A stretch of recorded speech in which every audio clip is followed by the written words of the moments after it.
My name is Saket Sethi and I run an architecture practice called Archaeologics, which I've been running for the last decade.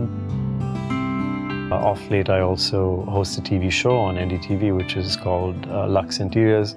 So I'm trying to have a little fun and dabbling with different directions and possibilities in my career, including Godrej Design Lab entry this year.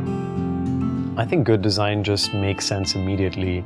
You can define the various parameters of design by, classic standards, so Vitruvian standards, functionality, utility, aesthetics.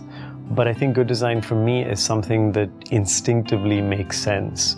When you look at it, you think it can't be more than what it is. It fulfills a promise of what it intends to do.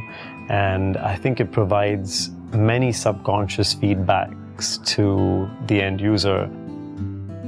How you can feel better with it in your life, what it means to you, and what value potentially a product can add to your life.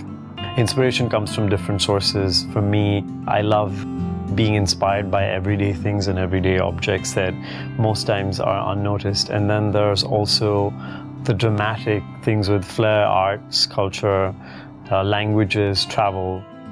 Inspiration is something that is very wide-ranging. I don't think it has one particular form or one particular detail.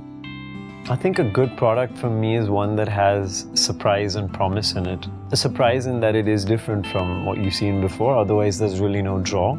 And the promise is essentially the various aspects of what that product is going to do for you that it fulfills. I think what is most important in a product is the first impression it makes. And sometimes the first impression it makes is much more towards the aesthetic side. So I think that is really important. I would never compromise functionality for aesthetics, but I think it's okay if a product pretends or suggests that it is way more inconvenient or more exciting than it is functional. But I think a good product eventually honors all the various aspects, everything from cost to how it's used and how it intends to be part of someone's life. There is an emotional attachment to GDL now. I feel part of some sort of family of people who are creating things and I believe very strongly in doing that and are part of this movement where the parent organization believes as strongly.